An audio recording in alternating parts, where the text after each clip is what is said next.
What's going on, guys? It's your boy Jake Xavier Sports. I'm sitting here at work. I didn't feel like waiting to go home to post a video, so I wanted to go ahead and share my thoughts. Share my thoughts with you guys now about the game, about the Tennessee Titans game versus the Jaguars. And man, I don't know what that was, honestly. The Jaguars lost to the Titans 9-6, and for us to put up 6 points in the game where our defense only allowed 9 points, and to see the pressure they was getting on Gabbert in the beginning of the game. Now we all know Gabbert got knocked out. It was probably the turning point in the game when Gabbert got knocked out by Calais Campbell, and Malik Jackson came in. Or Calais Campbell was going to get the sack, and then Malik Jackson came in, led with his helmet, and got the 15-yard penalty, personal foul flag on him, and then that the play actually caused a fumble, and then we recovered it. But since obviously they called the personal foul, the Titans were able to get the ball back for a first down, and then from that point on, you can almost see the momentum change because Gabbert, just like I say, was knocked out of the game, and then Marcus Mariota came into the game, and we all know as Jaguar fans, Marcus Mariota has been a Jaguars killer pretty much ever since he's got drafted to Tennessee. So it seems like every time we have one of our best years as far as Jaguar season goes, like in 1999, last season, pretty sure even in 2007 we lost to the Titans. Every single one of the Jaguars' best years, seems like we always struggle with the Titans. Probably arguably coming off our biggest win in franchise history in the regular season after beating the Patriots, and probably the best performance our offense has put on in years. We all thought the offense was going to turn the corner, and then look how bad they look versus the Titans. It's just, wow. I'm not gonna say it's shocking because we've seen our offense struggle before. It's not nothing new, but it's just disappointing to see because we thought the offense had turned the corner and turned the page with games like this and performances like this. So part of the reason why it was the play calling. Too many double screens on first down, and I feel like we abandoned the run too much. Yes, T.J. Yeldon was banged up, but we should have threw more packages in there for Corey Grant. What the hell was that freaking fake punt that they tried to pull off? I agree. I agree with the call, but with the fact that they called the fake punt, but the play they ran was stupid. Why would you send a guy in motion to cross the center on a punt formation? It's clearly going to be a fake, and then just the way they executed it, and they should have did a direct snap to Corey Grant, because then if you're going to hike the ball to somebody else and hand the ball off to him, you're shaving off like a half a second off the play, and it's just a slow developing play for a fake punt. Just didn't like the call on that fake punt. I like the fact they ran the fake punt. I like the aggressiveness about it. We got a good defense, but just the call that we ran was idiotic. Nate Hackett, he called one of your best games versus New England, and then what the hell was that versus the Titans? I just don't understand it. Blake Bortles, yeah, he was 21 for 34. 155 yards, no interceptions, no touchdowns. Just to put it quite frankly, he didn't play good at all.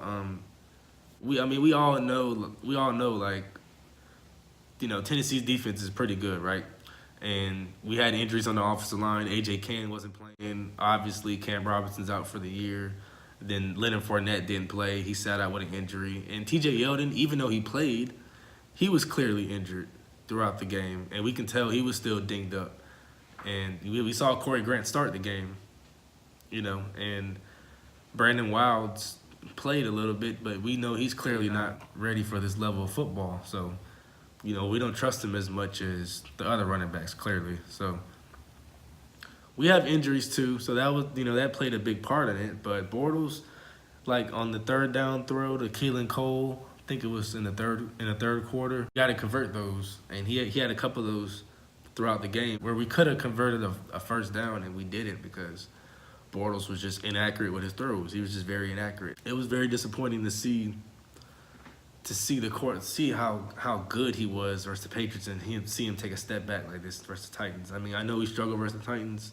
I think we've lost like 4 or 5 straight games to them. It's ridiculous. So the Titans are pretty much the Jaguars' kryptonite right now. There's not much more we can say about it. We had one of our worst games versus the Titans. Always happens this way. So, the Jaguars, we're still a very confident team. It's just one game. I'm not going to overreact to one game. I mean, like I said, regardless of the fact that we lost to the Titans, we got swept by the Titans last year, and we still had a very successful season. So, I'm not going to look at this loss as a detrimental or anything like that. The Titans are most likely a team we're going to be competing with throughout the season to win the AFC South. So it's not nothing surprising. So, we got to bounce back next week. We got another home game versus the Jets. So we got to make sure we take care of our business and beat the Jets. See, after the Chiefs, we go at the Cowboys and then the Texans. And then the Texans at home and then the Eagles in London. And then there's our bye week. So just like Blake Bortles said after the game, they try to break the season down in quarters. And they still have a chance to win the first quarter of the season if they win at home versus the Jets. So, all is not, it's the world is not over. You know what I'm saying? Yes, it was a disappointing loss, but I'm not gonna look at this loss as or look at the Jaguars and say we have a bad team now because of how we looked in one game. Clearly 6 points is not going to get the job done, but like I said, I truly do believe it's just we struggle with the Titans. It's just the one team that we struggle with for whatever reason. And you could go back and look at their last couple games versus the Titans and see that if it's just for whatever reason we struggle with them. I believe the last game of the season last year, the score was 15-10, and let's see, week 2 last year we played them. We lost 36-17, and this game today was a lot like the game week 2 of last year, where it was tied, or it was like close at halftime, 6-3 game at halftime, and then the Titans just kind of ran away with the game. Now the Titans didn't run away with the game today, but we saw the offense wasn't able to produce anything at all, really, to give our defense a chance. Where our defense performed well for a majority of the game. So the Titans have always had our number. It's just I freaking hate the Titans. I hate their fans. I hate everything about them. So, it is what it is. We got to move on. Like I said, we got the Jets team that we should beat at home, and we should, probably be 3-1 for the first quarter of the season. So, no, I'm not worried about this team. You know what I'm saying? I see a lot of Jaguar fans on Twitter. A lot of Jaguar fans obviously are concerned. Here listening to 1010XL on the radio, you can hear the fans calling in. Are upset about the offense not moving the ball. Bortles is what he is, and I'm not ready to go there yet. Other than that, if you guys have any comments, questions, or anything you want to add to that, go ahead, comment below. Definitely a disappointing loss, losing 9-6 to the Titans, but we should bounce back. I'm not worried about this team at all. Like I said, we have an elite defense. Just the offense just has to get it going, just plain and simple. So obviously they're gonna probably work on that, and we're gonna see how they look versus the Jets at home. Jay Xavier Sports signing off. Make sure you guys subscribe, like the video. But other than that, go Jags.